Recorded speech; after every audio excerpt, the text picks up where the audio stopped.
Ang Guam ay isang maliit na isla. Makikita ito sa kanlurang karagatang Pasipiko. Ito ang pinakamalaking isla sa Micronesia. Ang Guam din ang pinakatimog na isla sa kapuluan ng Mariana Islands. Kilala ito ng marami bilang isang magandang tropical na destinasyon. Mahalaga ang lokasyon nito. Dahil sa lokasyon nito, madalas itong tawaging kung saan nagsisimula ang araw ng Amerika. Ipinapakita ng pariralang ito ang posisyon niya sa mundo. Dito unang sumisikat ang araw sa lupay ng Amerika. Maliit man ang islang ito, malaki naman ang kahalagahan nito. Ang islang ito ay isang teritoryo ng Estados Unidos na may sariling pamahalaan. Mahalaga ang estado niyang ito. Ibig sabihin, umiira lang mga batas at sistema ng Amerika sa Guam. Ang mga taong ipinanganak sa Guam ay mga mamamayang Amerikano. Ang mga orihinal na nakatira sa Guam ay ang mga Chamorro. Mayaman ang kanilang kultura at kasaysayan. Buhay pa rin ang kanilang wika at mga tradisyon hanggang ngayon. Ang pag-unawa sa estado ng Guam ay nakakatulong para maintindihan kung bakit ito kaakit-akit. Nag-aalok ito ng kakaibang halo ng kultura ng isla sa Pasipiko at impluwensya ng Amerika. Ang kombinasyong ito ay kaakit-akit sa marami. May pagkahawig ang kasaysayan ng Guam at ng Pilipinas. Parehong naging kolonya ng Espanya ang dalawang isla sa loob ng mahabang panahon. Pinamunuan ng Espanya ang Guam ng mahigit 300 taon.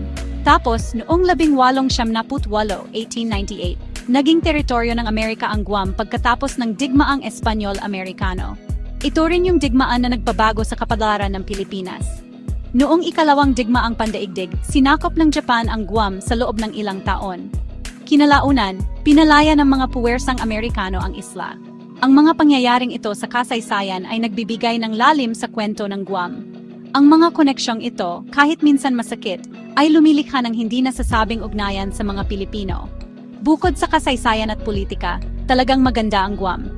Ipinagmamalaki ng isla ang mga napakagandang baybayin na may puting buhangin. Napapaligiran ito ng malinaw at kulay turkesa na tubig. Puno ng buhay dagat ang mga coral reef dito, kaya sikat ito para sa diving at snorkeling. Tropical ang klima dito, mainit buong taon. Dahil sa likas na ganda nito, masarap tumira sa Guam. Hindi lang ito lugar para magtrabaho. Isa itong lugar kung saan ma-enjoy mo ang kalikasan. Nakakadagdag din sa ganda nito ang pagiging palakaibigan ng mga taga-isla. Malaking atraksyon ang ganitong kapaligiran para sa marami. Maraming Pilipino ang tumitingin sa Guam para magtrabaho. Nag-aalok ang isla ng maraming oportunidad sa trabaho. Kadalasan, ang mga trabahong ito ay para sa mga skilled worker o manggagawang may kasanayan. Umuunlad ang ekonomiya ng Guam. Dahil sa pag-unlad na ito, kailangan ng mas maraming manggagawa. Para sa mga Pilipinong naghahanap ng mas magandang oportunidad, magandang pagpipilian ng Guam. Medyo malapit lang ito sa Pilipinas. Malakas na pang-akit ang pangako ng magandang trabaho.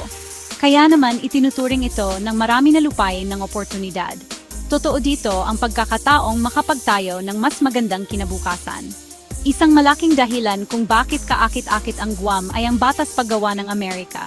Umiiral ang mga batas na ito dahil teritoryo ng Amerika ang Guam. Napakalaking bagay nito para sa mga manggagawa. Ang mga batas na ito ay ginawa para protektahan ang mga empleyado. Sinisiguro nito ang patas na pagtrato sa lugar ng trabaho. At tinitiyak din nito ang ligtas na kondisyon sa pagtatrabaho para sa lahat. Nagbibigay ng seguridad ang legal na balangkas na ito. Ang seguridad na ito ay hindi laging makukuha sa ibang mga lugar na pinagtatrabahuhan sa abroad. Napakalagang malaman mo na protektado ang iyong mga karapatan.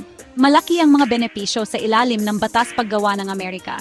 Halimbawa, mayroong federal na minimum wage. Ibig sabihin, garantisado ang mga manggagawa ng tiyak na batayang sahod. Ang overtime na trabaho ay dapat bayaran ng mas mataas. Kadalasan, ito ay 1.5 beses ng regular na sahod. Pinoprotektahan din batas ang mga manggagawa laban sa diskriminasyon. Hindi pwedeng magdiskrimina ang mga employer based sa lahi, relihiyon o kasarian. Ang workers' compensation ay nagbibigay ng benepisyo kung masaktan ang manggagawa sa trabaho. Ang mga proteksyong ito ay lumilikha ng patas at makatarungang kapaligiran sa trabaho. Kung ikukumpara sa ibang bansa, nakaaangat ang Guam. Ang ibang destinasyon para sa mga OFW ay maaring hindi nag-aalok ng ganito katibay na legal na proteksyon. Sa Guam, malinaw ang mga karapatan ng mga manggagawang Pilipino. Maaring ipatupad ang mga karapatang ito sa pamamagitan ng legal na sistema ng Amerika. Nagbibigay ito sa mga manggagawa ng kumpiyansa at kapanatagan ng loob. Alam nilang may malalapitan sila kung magkaproblema. Napakalaga ng katiyakang ito, lalo na kung nagtatrabaho ka malayo sa pamilya. Pinapayagan nito ang mga manggagawa na mag-focus sa kanilang trabaho at sa pagsuporta sa kanilang mga pamilya. Ang Guam ay may tuloy-tuloy at mataas na pangangailangan para sa mga skilled worker. Hindi na bago ang pangangailangang ito. Matagal na itong bahagi ng ekonomiya ng Guam. Sakop ng demand na ito ang maraming mahahalagang industriya. Madalas, hinahanap talaga ang mga manggagawang Pilipino para punan ng mga trabahong ito. Kilala na sila sa kanilang galing at sipag. Maraming sektor ang umaasa sa pagdating ng mga talentadong manggagawa. Lumilikha ito ng tuloy-tuloy na daloy ng oportunidad para sa mga Pilipino. Nakasalalay ang pag-unlad ng isla sa mga bihasang kamay na ito. Ang industriya ng konstruksyon sa Guam ay isang malaking employer. Nagkaroon ng malaking aktibidad dahil sa pagpapalawak ng militar. Ang mga proyektong pang-infrastruktura ay nangangailangan din ng maraming manggagawa. Malaki ang demand sa mga bihasang trabahador tulad ng karpintero, electrician, tubero at welder. Kailangan din ang mga inhinyero at project manager. Kilala ang mga manggagawang Pilipino sa kanilang galing sa mga larangang ito. Mahalaga ang naging papel nila sa pagbuo ng modernong Guam. Makikita ang kanilang mga kontribusyon sa buong isla. Inaasahang magpapatuloy ang demand na ito. Ang turismo ay isa pang mahalagang haligi ng ekonomiya ng Guam. Maraming bisita ang naakit sa isla, lalo na mula sa Asia. Ang maunlad na sektor ng turismo na ito ay nangangailangan ng maraming manggagawa. Ang mga hotel, resort, restaurant at tindahan ay lahat nangangailangan ng staff. Kilala ang mga manggagawang Pilipino sa kanilang galing sa customer service. Ang kanilang likas na pagiging palakaibigan ay malaking tulong sa industriyang ito. Mahalaga rin, karamihan sa mga Pilipino ay matatas magsalita ng Ingles. Malaking bentahe ito kapag nakikipag-usap sa mga turistang dayuhan. Dahil sa kanilang palakaibigang ugali, pakiramdam ng mga bisita ay welcome sila. Ang sektor ng healthcare sa Guam ay lubos ding umaasa sa mga profesional na Pilipino. May patuloy na pangangailangan para sa mga kwalipikadong nurse, caregiver, at iba pang medical staff. Ang Pilipinas ay may matatag na sistema ng edukasyon para sa healthcare.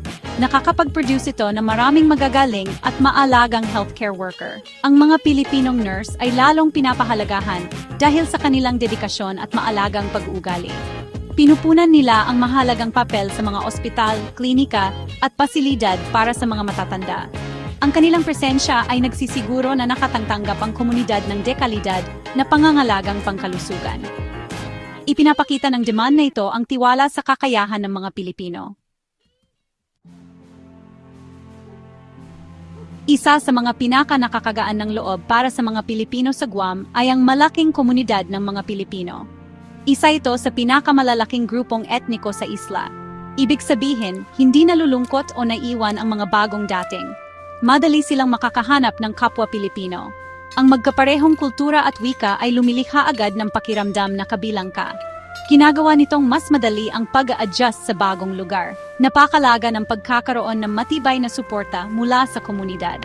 Nakakatulong itong labanan ng homesickness at makapagsimula ng bagong buhay. Buhay na buhay at kitang-kita ang kulturang Pilipino sa Guam. Makakakita ka ng mga Pinoy grocery store na nagbebenta ng mga pamilyar na produkto. Maraming restaurant na naghahain ng masasarap na pagkaing Pilipino.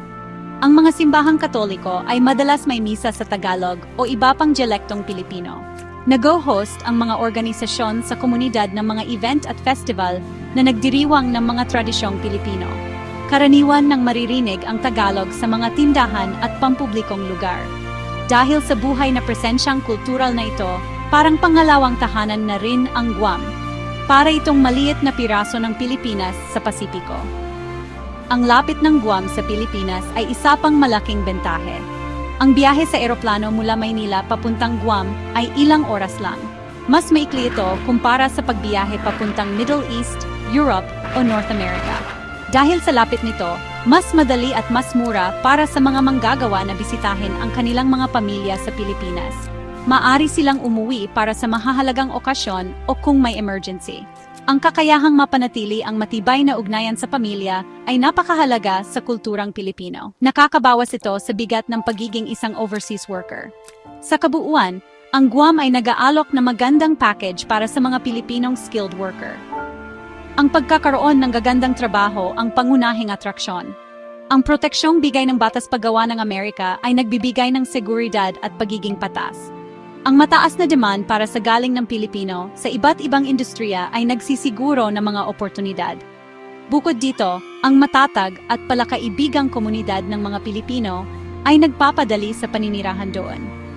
Ang lapit ng isla sa Pilipinas ay isang malaking bonus.